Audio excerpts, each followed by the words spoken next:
The first time I realized how strange this neighborhood really was, I was standing at my new kitchen window, watching the shadows of oak leaves flutter across the empty lot next door. It's funny. You think you know what normal looks like. Perfect sidewalks, tidy lawns, kids on bikes. But there was something off here. Not obvious. Not at first.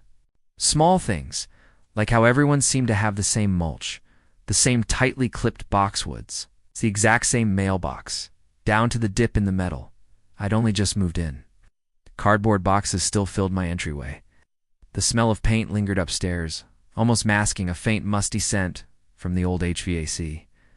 My cat, Luna, was somewhere under the couch. She hated the echo in these rooms, the emptiness. I didn't blame her. I kept busy, forcing order, stacking dishes in perfect lines. But my brain was working overdrive, trying to make sense of this place. At the welcome meeting, the HOA president introduced herself like I was someone who might break the furniture. Judy pursed like a weapon, smile that pinched into a warning. "You'll want to look over the CC&Rs, dear," she'd said, sliding a folder across my clean countertop like it was evidence. "The neighborhood has standards. We protect what's ours." She wasn't joking. The folder was half an inch thick. Typed rules about fencing, paint colors, even mailbox placement. Some parts made sense. Others felt bizarre. That S when I saw it buried on page 3. No unsecured lumber materials may be stored or displayed anywhere on the property at any time. I blinked. Lumber. Why single that out? Before I could even ask, Judy piped up again, her voice only half pleasant. "We don't want the kind of clutter that attracts critters or, well, you know how some people are." It sounded innocuous, even reasonable, if you squinted. But the line in her voice had edge. That first week, every moment felt like a test. I heard lawnmowers on Tuesday mornings like clockwork, never a minute late. Peaks of rooftops, matched as if laid by one hand. When packages arrived, neighbors watched from behind blinds. I met Mr. Browning on Friday afternoon. Gray hair, thick glasses, arms full of groceries. He nodded stiff. "Nice day," he said, then jerked his chin toward the street. "Just keep things tidy," he said. "That's how we do it around here. HOA likes things a certain way. Don't give them reason to write you up." Oddly warm in a backwards kind of way. I found myself wondering what had happened here before I arrived. Why such a fuss over lumber? Why such strictness for a cluster of bland houses 60 miles from the city? That first week I didn't so much settle in as wedge myself awkwardly into the neighborhood's routine. Trash bins had to be off the curb by 6 p.m. There was a chart for whose grass got fertilizer when. I started keeping track of what would get me a letter. Everyone seemed to have a story about some tiny infraction, a holiday wreath a day late, a hose out of place, a patch of brown grass that got neighbors whispering, and not just neighbors. I caught Judy outside my house 3 times that week, walking her dog, peering over my fence, checking maybe for lumber. One morning I found a plastic bag tied to my mailbox inside, just a copy of the regulations and a note. Asterisk, welcome again. Just a reminder about outdoor storage. Sincerely, the board. Asterisk, it was starting to feel less like a welcome and more like a threat. I couldn't shake the sense that all this was a prelude to something bigger. No one watched this much unless they'd seen something before or expected trouble. And then, as I stood in the late afternoon sun, trimming an overgrown lilac, I heard shouting from next door. The house with the white quartz trimmed voices, drawn tight and raw, its yard waste, not garbage. A young woman cried. Her partner, the man I'd seen mowing his lawn every Thursday, hissed, "Just let it go, Sam. You know what the board's like now?" There.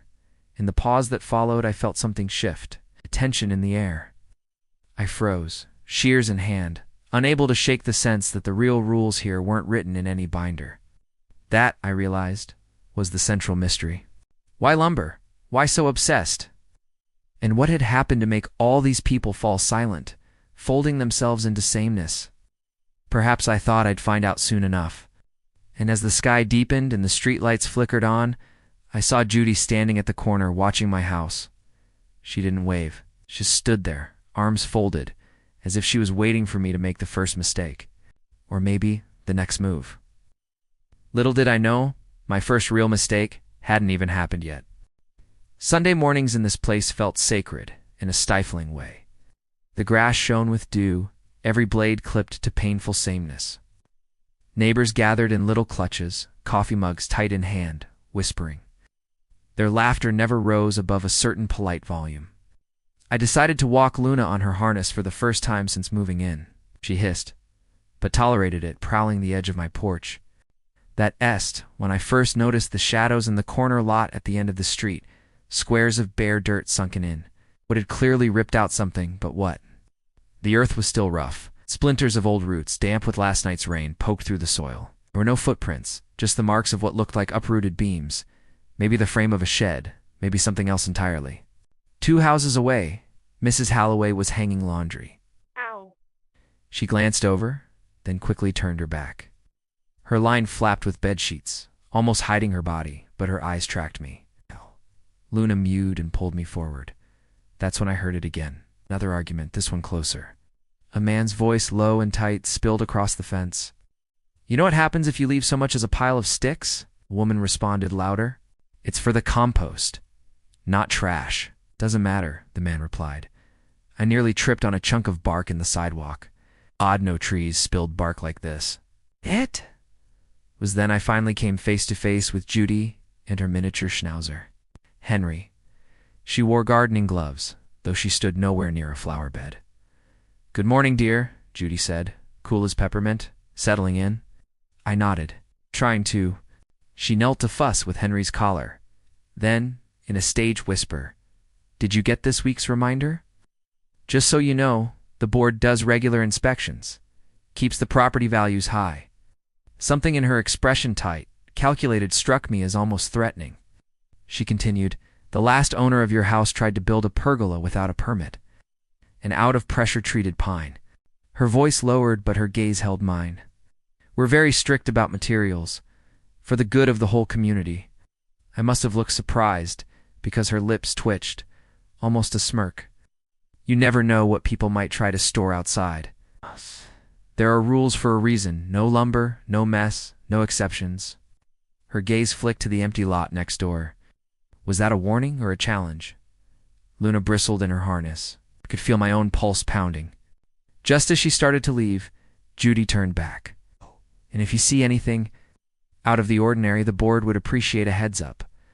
A chill rolled over me as she walked away. The tone was unmistakable. The board was always watching, but expected us to watch each other too. As I rounded the walk, I saw another sign, literally this time. Small stake, half buried in the ground, with faded paint. Nitrogen monoxide, storage by order of the board.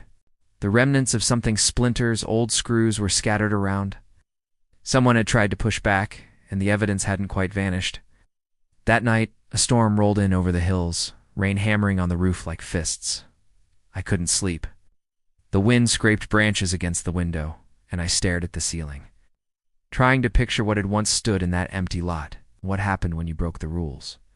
Somewhere in the back of my mind, a question pricked. Did the board punish people, or just erase them? I rolled over, pulling the covers close.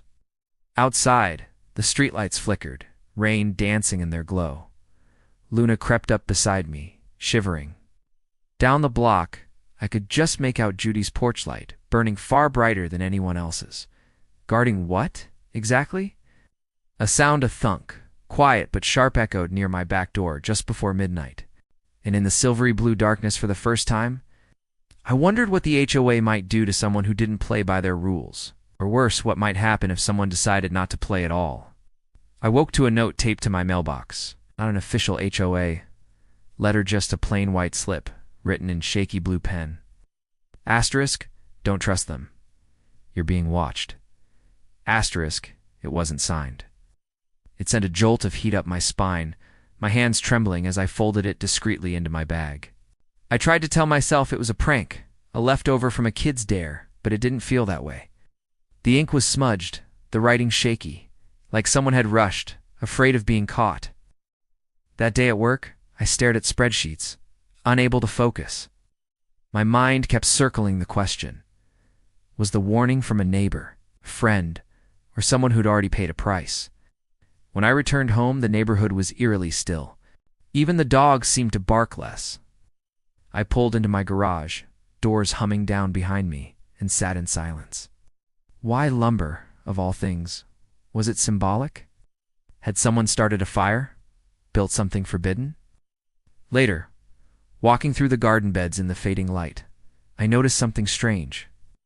Where my porch tulips lined the path, a deep groove had been stamped in the fresh mulch. Human, not animal.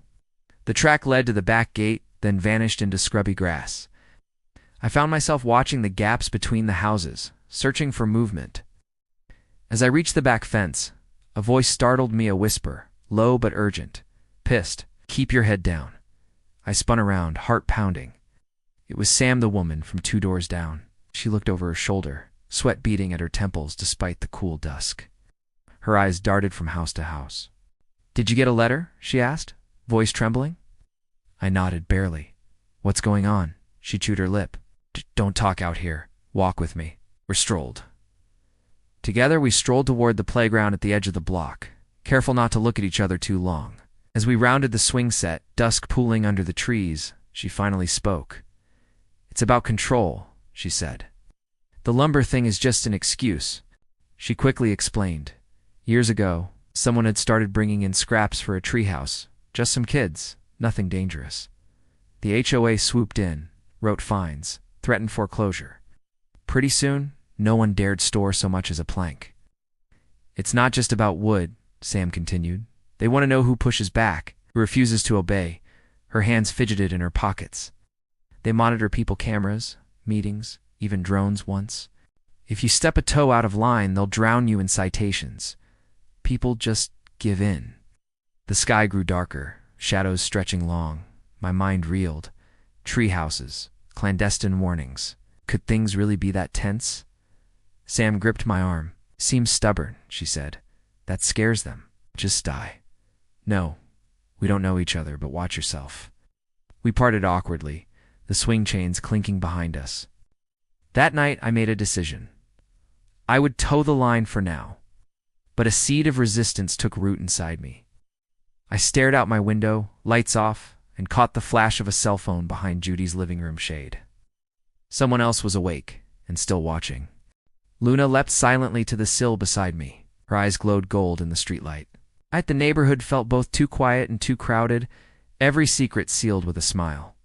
And for the first time I wondered, who else was waiting for anyone to refuse to play by the rules? Who else was counting the days until something snapped? Summer crept in with heat that pressed against the houses, warping fence boards and wilting flowers despite the strictest irrigation schedules. The ice grip seemed to tighten just as the temperature rose. Every Monday, an official newsletter slipped under my door, issued warnings in crisp legalese, no materials to be stored outside, permanent record kept for all violations. I started to notice how the little things added up. One morning, a neighbor's hammock vanished, gone without a trace, just empty hooks in the stud. Another day, the family across the way rolled a tricycle behind a hedge, only to find it tagged with a note. Asterisk, no parking objects in public view. Remove immediately. But it went beyond just stuff. It was the looks, the gossip, the invitations to board-sanctioned barbecues that somehow never reached Sam's door or mine. One afternoon, Judy knocked on my door, Henry yipping beside her. This time, she didn't wait for an invitation in. We noticed some leaves in your gutter last week, she said, eyes raking over my entryway. That's a slip, dear. We recommend a quarterly schedule. I bit my tongue, resisting the urge to point out that most neighborhoods considered leaves in July normal, even healthy. Instead, I smiled thinly. Yes, I'll take care of it. She peered behind me, gaze landing on the matching tulip vase I'd finally set up. We pride ourselves on uniformity, she continued, as if reciting from memory. As I walked her back toward the street, I noticed a cluster of parents at the playground. Their voices dropped when Judy passed, eyes averted. Later, I saw Sam again, crouched between rose bushes. She handed me an envelope, fingers shaking. Pictures, she whispered. Proof that they only enforce the rules with some people. Inside, for blurry photos, Judy's own backyard. A pile of firewood tarped and untouched. My pulse hammered. I looked up at Sam, but she shook her head, already walking away. Was this leverage or a threat? That night, I scanned the pictures again and again. Could this be what had gotten others in trouble, knowing too much? Or did they simply want to see who would dare come forward? I felt Luna, pacing along the window ledge, tail twitching. I closed the blinds, feeling walls close in. This wasn't just about lumber. It was about fear, power, and the people who'd grown comfortable holding all of it. I slid the envelope deep inside a kitchen drawer, beneath the warranty packets and appliance manuals. But the question gnawed at me. Was it time to push back? Or was that exactly what they were baiting me to do? When I lay down, hoping for sleep, headlights traced across my ceiling. Someone pulled slowly away from Judy's house, taillights glowing red, before vanishing into the humid night. I was left eyes wide, wondering if the next move was mine to make. The next day, summer thunderheads piled along the horizon, making the air heavy with tension. Oh, yes. I stayed inside as much as I could, preferring the thin safety of walls to the scrutiny of the streets. But even there, the board found me. An official envelope this time was taped to my garage door. Notice of violation exterior appearance. Inside was a picture of my trash can, visible from the alley for less than an hour the previous afternoon. The note was clipped, cold. Section 2.4. Garbage receptacles must be screened from street view. Repeat violations subject to fines. I felt my jaw clench. It was a message, not a warning. They were watching, and they wanted me to know it. At work, I kept Sam's envelope in my bag, my fingers tracing the edge whenever I grew anxious. I thought about the old firewood tucked away in Judy's yard, and the hypocrisy of it all. The game wasn't about keeping order. It was about keeping power. By the time the sun set, I'd made a decision. If the board was permitted to break its own rules, maybe it was time to push back. That evening, I walked the neighborhood slowly, noting which homes had tiny infractions overlooked. A paint-chipped gable here, a bike half hidden behind a bush there. It was the same names again and again, those who showed up at meetings, who volunteered for committees, who never seemed to fight the system. I caught sight of Sam, waving from her porch. I crossed over, sharing a glance heavy with unspoken questions. "You thinking what I'm thinking?" she asked quietly. I nodded. They can't keep us scared forever. We sat together, shaded by the folding arms of her faded awning, and began to plan. Not something big, nothing overt. Not yet, but information. Documentation. Proof. We decided to start small. I'd record every infraction I saw, every uneven deck board on Judy's porch, every firewood pile. Sam would track the letters, the fines, the whos and whens of board retaliation.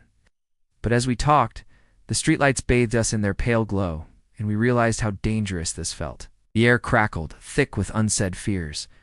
Every car that rolled by, every curtain that twitched, made us freeze. Still, in spite of the suffocating pressure, the smallest hopes sparked. Maybe this was how power started to crack. Too many secrets left in the dark for too long. We parted, but as I closed my own front door, I felt the weight of eyes. Were we doing the right thing, or waking up something bigger than either of us could handle? I checked the back fence before bed and found a nail protruding, fresh and silver. I bent closer. On the other side of the slat, a single scrap of weathered wood leaned against the siding. Who had put it there? Why now? The message was clear. This neighborhood had more secrets than just rules, and I was about to step right into the center of them. The winds shifted that week, blowing stifling heat and a whisper of change through the streets. Word traveled quietly, carried by glances and sidelong comments at the community mailbox. A new rule was coming, the neighbor said. They're making the lumber ban even stricter. It was said with dread, muffled under hurried conversation, as if speaking too openly would conjure the board itself. At the next HOA meeting, the air in the community hall buzzed with tension. Chairs scraped against tile, neighbors sat in rows, eyes fixed on Judy at the head table. She looked pleased, lips pursed into a private smile. She waited for silence, tapping her notes with one manicured nail. Effective next month, she announced. The board will require photographic evidence of exterior order from all homeowners. Any sign of stored lumber, pallets, scrap construction, material immediate fine, no warning. Gasps rippled through the room. Some hands shot up, wavering in their concern. Judy, that someone began, but was quickly silenced by a glare. One man, Paul from Cedar Lane, dared to speak. "My son's woodworking for a school project. Would he get written up?" Judy's eyes chilled. "He will need to conduct projects off-site or risk a violation," an older woman muttered under her breath, shaking her head. I shot a glance at Sam, who sat stony-faced beside me. She scribbled furiously in a notebook, documenting it all. Afterwards, the crowd splintered into anxious knots. Sam and I hovered by the snack table, voices low. "They're overreaching," I whispered. She nodded, her jaw tight. "They want total control." As the hall emptied out, Judy lingered. When I approached the exit, she blocked my path with a pointed smile. "We'll be watching closely," she said. "I trust you'll help set an example." Her gaze lingered too long, heavy with implication. Outside, thunderheads rumbled in the distance. I saw Paul across the grass, comforting his son, who clutched a half-carved block of cedar against his chest. The absurdity made my blood boil. What kind of place punishes a child for building a birdhouse? But beneath the anger, fear twisted it, was real and growing. Judy and her allies were pushing harder than ever, betting that no one would dare push back. Yet in those eyes that darted and grimaced throughout the meeting, I recognized something else. Frustration. A low, growing resistance, desperate for anyone to lead the way. I left the meeting with the sense that a line had been crossed. The new rules weren't about order anymore. They were about humiliation and intimidation. They were daring anyone to step out of line. I was ready to find out who would. Days passed with tension wound tight as piano wire. The board's decree hit quickly, letters arrived, inspections ramped up. The neighborhood's kids started hiding their skateboards and sports gear indoors. Utility sheds stood mysteriously empty, padlocks hanging open like mouths frozen in complaint. Even Luna sensed the change, crouching beneath windowsills, as if she could feel the eyes pressed to the glass. The air felt electrified with anticipation for something to snap. I kept meeting Sam in secret.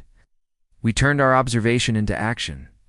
Every evening after sunset, we walked the perimeter of the neighborhood together, snapping covert photos. There was evidence everywhere. Piles of lumber behind Judy's garage. Boards propping up a neighbor's sagging trellis, even chopped logs hidden under decorative tarps. The hypocrisy was staggering. One Friday night, a rainstorm rolled in, drumming the roof as lightning flickered across the backyard. Sam and I sat huddled in my kitchen, spreads of photos fanned across the table. "We're going to need allies," I said. "People are scared, but they're angry too." She nodded fiercely. "If we could just get enough people to stand together, maybe they wouldn't be able to push us all around."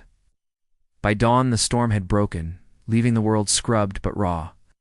We'd agreed to reach out, quietly, test the waters with the few we trusted. I started with Paul from Cedar Lane, catching him as he walked his son to the mailbox.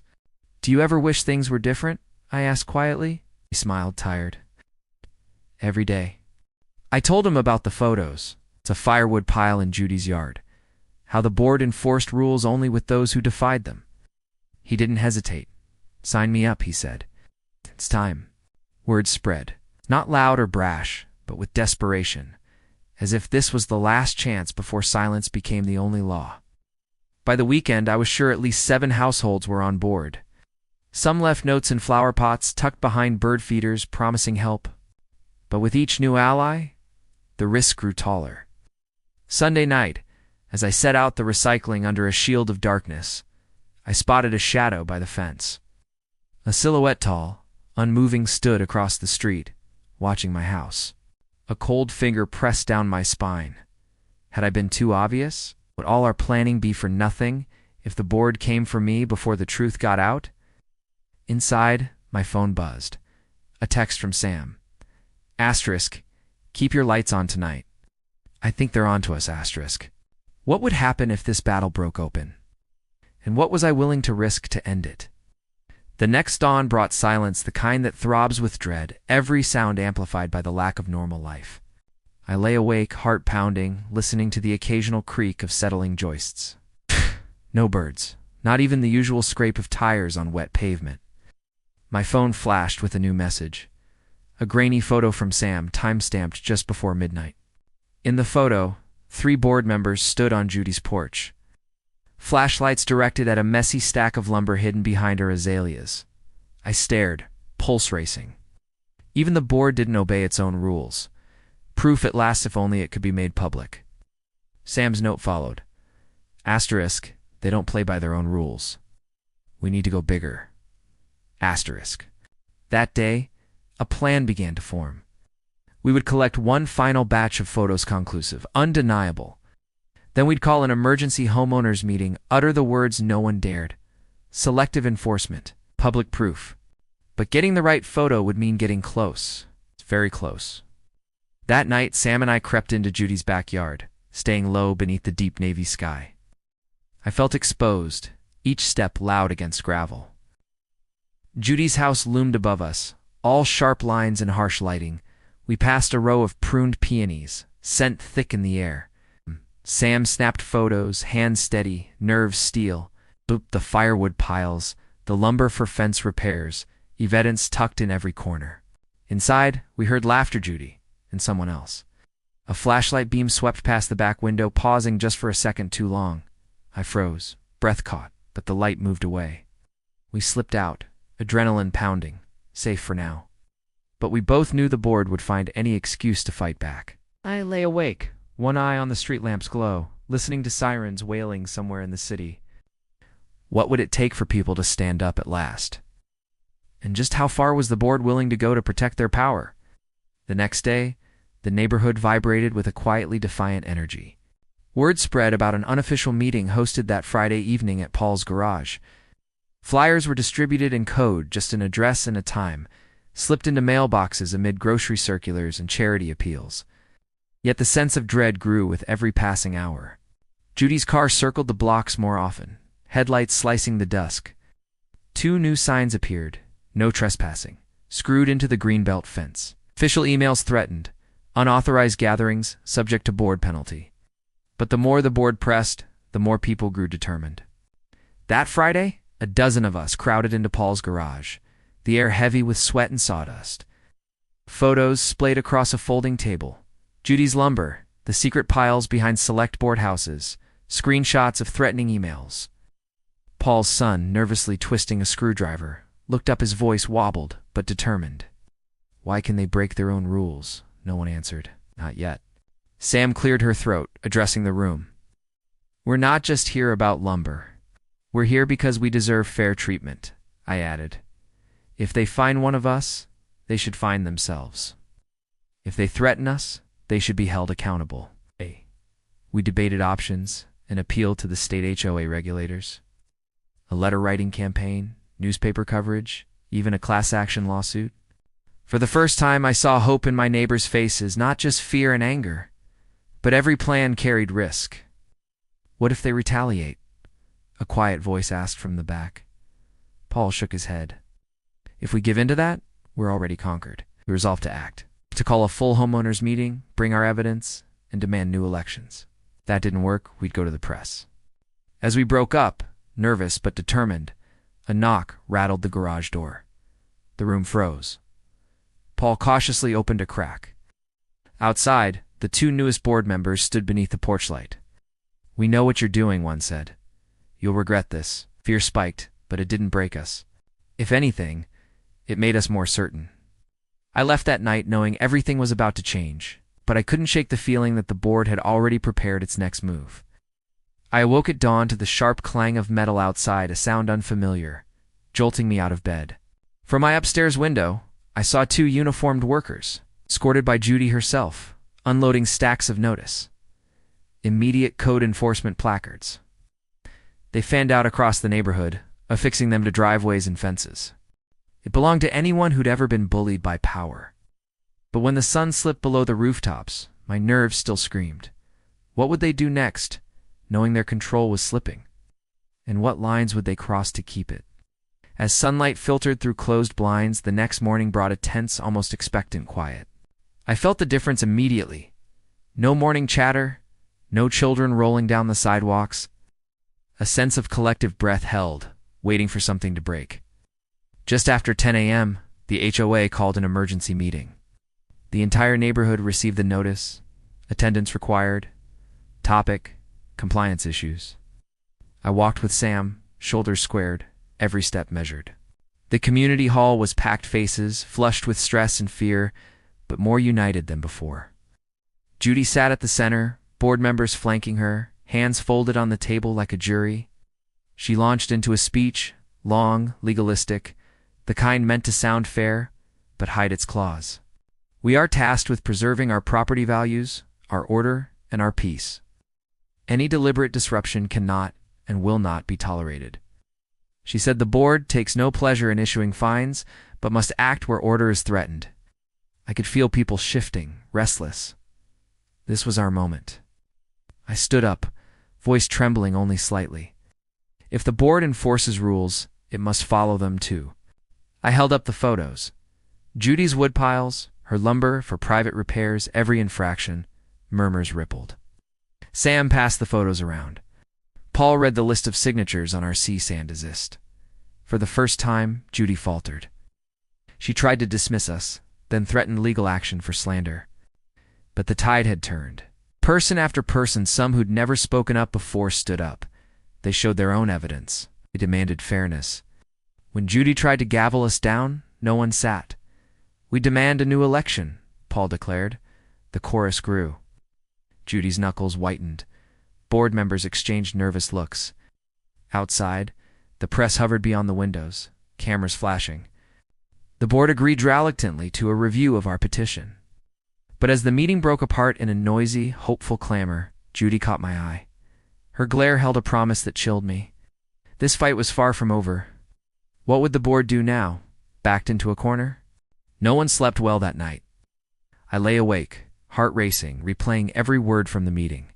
Was it possible? Could we actually win? But dawn brought its own reckoning. Sometime during the night, someone had vandalized Judy's house. Spray paint heavy, angry words. Justice, hypocrites, no more fear. A crowd gathered early, mouths tight with shock and worry. Judy, wild-eyed and trembling, stormed from her porch to confront her critics. The board tried to blame the protesters, to claim we'd lost all moral standing. For a split second, I doubted. Was this going too far? Would it erase everything we'd built? Sam pulled me aside. "This isn't us," she hissed. Don't let them twist it." Throughout the day, emotions ran high. Rumors swirled. Who was the vandal? Was it a neighbor?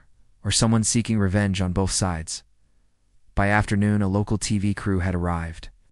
Cameras panned over the graffiti, then across the crowd that now spilled onto the sidewalks. Paul stood firm in front of the lenses. "We denounce what happened last night.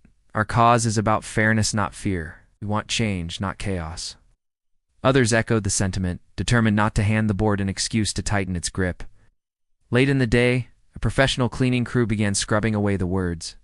But the stains lingered, bright as a wound, reminders that the battle had grown teeth. Rumors ran wild. Neighbors locked their doors. Even as a new election date was announced, a sense of uncertainty hovered. Had the protest gone too far? Or had it simply forced the reckoning we'd all been too afraid to demand? Election day arrived beneath gray, spitting clouds of sky that matched the neighborhood's mood. People gathered in clumps beneath umbrellas, voices taut with nerves but fueled by a flicker of hope. For the first time, no board member dared to patrol the sidewalks. Judy stayed indoors, blinds drawn tight.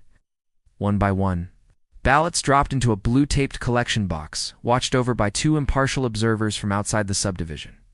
Sam and I took a final walk down the cul-de-sac, soaking in the change as neighbor, greeting neighbor, cautious but warmer. It felt like the air had shifted. The fear dissolved just enough for something new to take root. By evening, the count was public, posted on handmade signs at the mailbox cluster. The old board was swept out. Paul was elected president, Sam as secretary. 3 new members added from families who'd never been heard before. Judy was seen leaving after dark, arms loaded with files, her porch at last bare. But this wasn't quite a Hollywood ending. Property values might bounce, the rules might soften, but scars remain. Not every neighbor forgave, not everyone felt safe, still something fundamental had changed. 1 week later, I stood in my backyard with Luna under a new wooden arbor built by volunteers. with every stick of lumber donated openly and set proudly in the sunlight. No one wrote a letter. No one hid a thing.